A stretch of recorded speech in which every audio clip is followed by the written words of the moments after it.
Oke guys, kembali lagi bersama saya.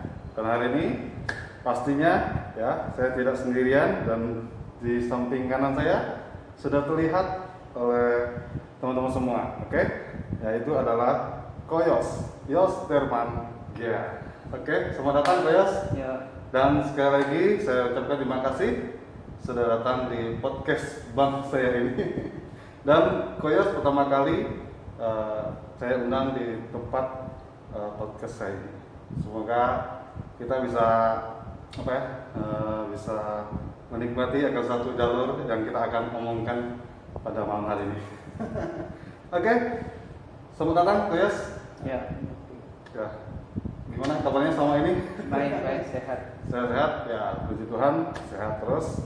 Dan kita juga untuk teman-teman semua juga sehat-sehat terus di rumah, tetap mengikuti protokol kesehatan. Oke, kita langsung saja untuk topik kita hari ini. Yang pertama saya akan bertanya kepada Koyos. Ini tentang panggilan Tuhan. Saya sedikit mengetahui, tapi saya ingin lebih jelas mengetahui langsung dari Koyos sendiri. Gimana cerita sampai bisa menjadi hamba Tuhan dan lika-likunya yang begitu banyak sekali ya, mungkin kita juga tahu. Oke, silakan Koyos. Ya, saya jadi hamba Tuhan juga pada awalnya memang bukan sesuatu yang pernah kepikirkan ya. Karena sebelumnya juga saya punya cita-cita yang lain gitu. Ya, betul. Tapi dari awal pertobatan 2009 itu saya dibimbing saya bertemu dengan seorang hamba Tuhan dan di situ dibimbing.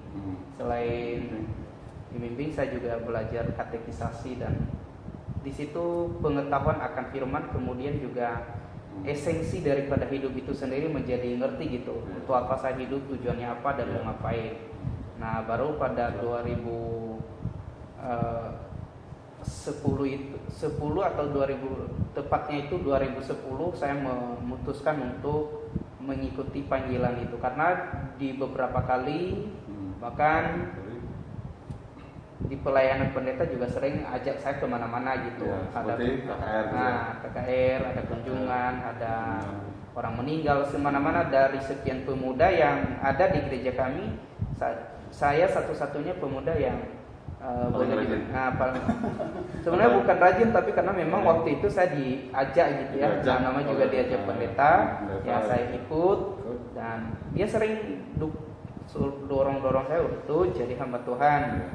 Lalu saya bilang saya tidak mau, tapi masih berpikiran saya punya cita-cita yang lain. Namun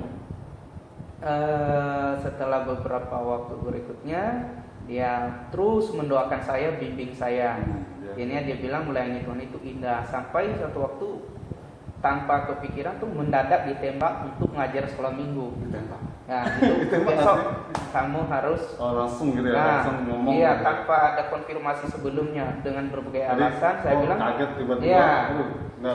Iya, saya bilang saya nggak bisa. Lalu dia bilang nggak apa-apa kan SMA kamu, SMA-nya kan SMA sekolah pendidikan agama. Jadi kamu di situ. Lalu saya bilang aduh ini gimana, tapi ya karena waktu itu pendeta saya juga hargai dan saya katakan ya mungkin dari hal kecil kita boleh melayani Tuhan. Sejak itu timbullah keinginan mengajar sekolah minggu awalnya gitu.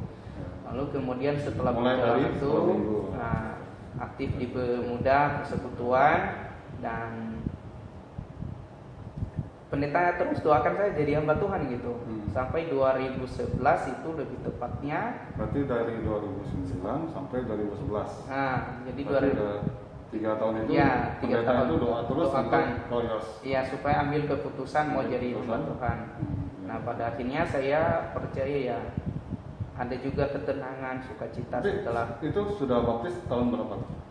Oh, itu saya kalau gereja saya itu kan bukan baptisnya itu bayi, tapi setelah besar katekisasi lalu disindikan. Dari bayi, habis itu remaja. Setelah besar ikut katekisasi baru disindikan. Nah itulah setelah saya disindikan itu semangat ikut Tuhan, melayani juga semakin tumbuh. Jadi gitu. dari 2009 itu pendeta itu nggak kasih kendor. Iya. Nggak kasih kendor untuk Iya. ya untuk musik, mungkin nggak main-main gitu. Iya, Maksudnya, terus dorong saya. Ini kan hamba Tuhan ya. Kita Aha. juga hamba Tuhan pasti nggak perlu main-main. Tapi itu untuk Iya. doa terus sampai Iya. Tuhan. Selain doa, dia juga sering minta orang tua. Tapi di keluarga saya itu punya budaya bahwa anak-anak itu tidak boleh diatur dalam memilih cita-citanya. Mama saya, orang tua selalu bilang, ya terserah dia. Iya. Terserah dia mau sekolah apapun, kami nggak mau paksa gitu. Iya, paksa Terserah dia mau.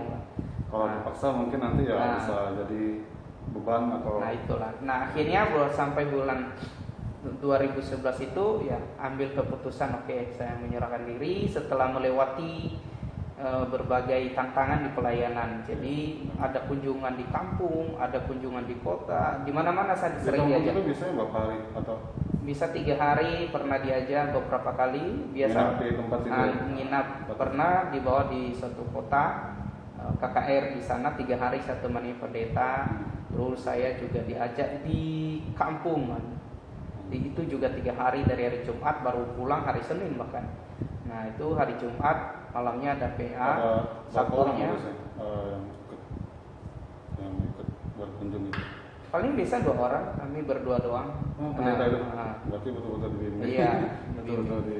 Nah itu biasa kalau datang hari Jumat, sorenya ada PA, besoknya pemuda, minggu kebaktian umum, terus sorenya itu KKR lagi untuk ini. Nah setelah melewati itu, memang sulit sih kalau mungkin budaya kita orang yang di kota itu enak lah, tapi bagaimana yang di kampung-kampung, Iya, masuk betul. kampung naik turun gunung Betul, gitu. betul. Itu masih adaptasi lagi kan? Nah itu, jadi saat itu saya bilang udah, kamu nyerahkan diri gimana. Akhirnya saya berdoa, bergumul, minta persetujuan dari orang tua, dan ya orang tua sih selalu setuju aja apa yang. Jadi kan itu bukan yang buruk, tapi itu yang betul-betul Nah. terbaik dan kau juga membeli. Ya itu. Enggak dipaksakan. Nah walaupun itu 2012 itu memang saya udah lulus 2000 itu 2012 awal ya gitu ya. Jadi saya harus benar-benar menjadi hamba Tuhan atau tidak gitu. Nah pada akhirnya ada satu tahun saya lulus ya 2011. Jadi saya sempat nganggur 1 tahun gitu. Ini saya benar-benar dipanggil, dan akhirnya di putusan finalnya itu di awal-awal 2012, karena nanti Agustus saya masuk sekolah Alkitab kan, jadi gitu. Nah ini di awal itu bulan 12, di akhir tahun 2011 masuk 2012 itu antara mau atau tidak, sehingga katakanlah sekira kurang 8 bulan atau 7 bulan itu saya harus memutuskan bergumul gitu. Walaupun saya sudah terlibat banyak hal di dalam pelayanan, tapi Ya, belum. Tapi setelah itu baru. Nah memang awalnya juga ada tantangan sih, karena saya kan bersaudara 2 orang. Ya. Nah waktu itu saudara saya itu kakak paling tua itu tidak di rumah, sementara orang tua juga sudah lanjut ya usia. Nah namanya juga kalau nggak ada anak di rumah kasihan. Iya, nggak ada yang jaga. Nah, satu kesaksian yang baik sih buat saya, ya dimana saya nggak pernah kepikiran kalau dia itu pulang. Tapi ketika awal-awal saya udah mau mendaftar, tanpa saya memperdulikan ke orang tua saya kalau harus saya pergi, tiba-tiba saudara saya itu pulang tiba-tiba. Padahal sebelumnya itu dia bilang saya nggak mau pulang, saya nggak mau ini, dan itu saya udah marah gitu. Tuhan sudah memberikan jalan. Saya bilang Tuhan ini saya apa ya? Dia bilang saya nggak mau pulang gitu.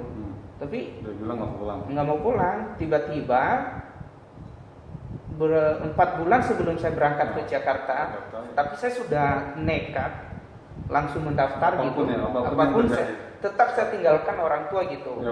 Yang penting saya pergi. Orang tua tahu, abang nggak tahu, itu. Nah tapi enggak, maksudnya abang saya itu belum pulang. Tapi orang tua saya sudah tahu saya harus pergi. Maksudnya abang nggak tahu? Belum tahu dia.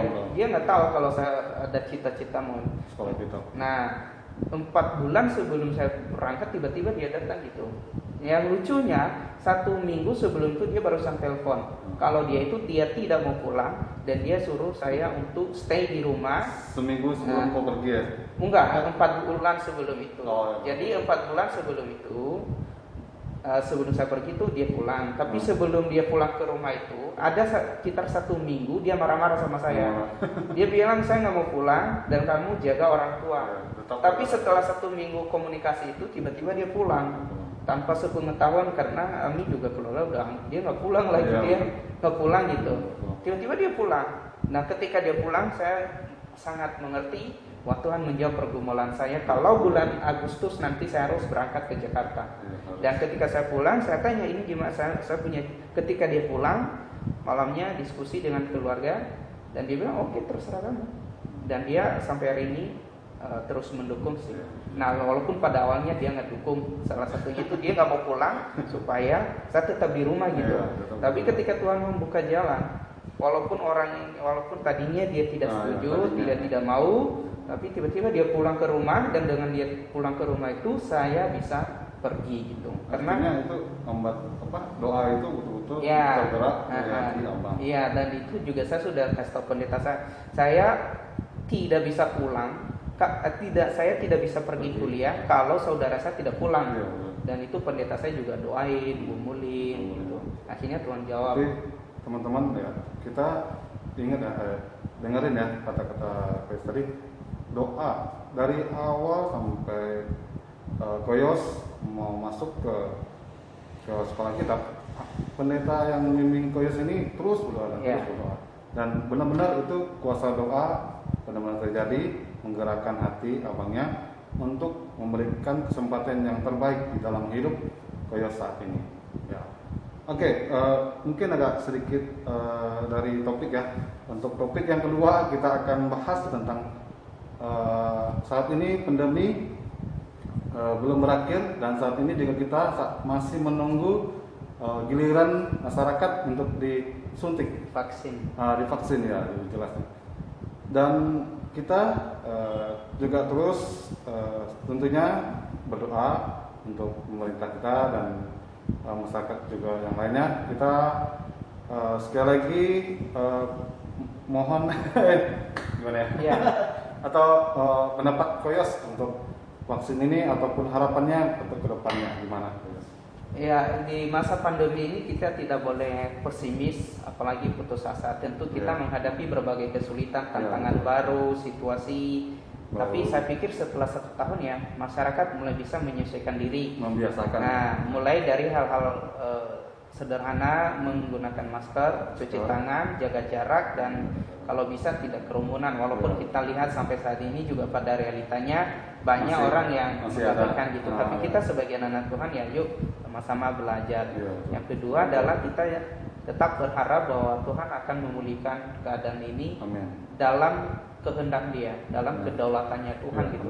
Dia akan memulihkan kapan pandemi. Nah, salah satu cara atau hikmat dari Tuhan untuk memulihkan situasi dunia ini, selain kita memakai masker, jaga jarak, tetap menjaga kebersihan intinya, ya saat ini dikatakan sudah ada vaksin. Nah, dengan ada vaksin ini artinya menolong kita memiliki kekebalan tubuh.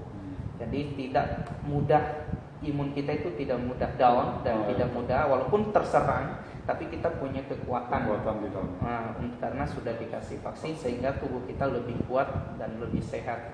Nah, oleh karena itu, kapan itu? Maksudnya ada kabar nggak? Maksudnya kalau ada dengar atau kapan kita dapat pendengaran? Ya, saya sih tidak tahu ya, karena kita di Singkawang aja juga dengar kemarin itu harus yang diprioritaskan itu adalah orang-orang pemerintah, bagian kesehatan, dokter gitu, baru nanti kepada masyarakat. Tapi pada intinya ada yang sudah merealisasikan sih, seperti di Jakarta udah banyak masyarakat yang udah terima segala macam. Jadi kita tidak terlalu, intinya jangan sibuk lah mikirin kapan kita dapat vaksin, tapi lebih tepatnya apa yang menjadi tanggung jawab saya lakukan. Dalam kehidupan sehari-hari. Jaga ini dengan mentaati prokes saja udah jauh lebih baik. Jauh lebih baik untuk menghindari dari suatu virus ini. Oke, teman-teman, itu topik kita hari ini ada 2 ya.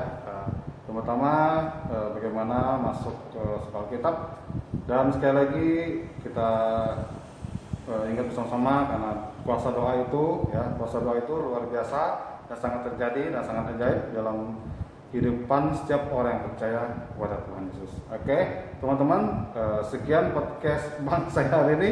Semoga apa yang di-sharekan, apa yang diceritakan bersama Koyos, dan saya juga sangat terima kasih sekali Koyos sudah mau sharingkan akan satu topik kita hari ini. Dan semoga kita menjadi berkat, dan sekali lagi semoga teman-teman bisa men-sharingkannya ataupun share kepada teman-teman semua di media sosial yang ada. Oke, terima kasih teman-teman. Sampai jumpa, dan Koyos terima kasih sekali lagi, Tuhan berkati untuk pelayanan di tempat sini, dan terus juga pasangan hidupnya.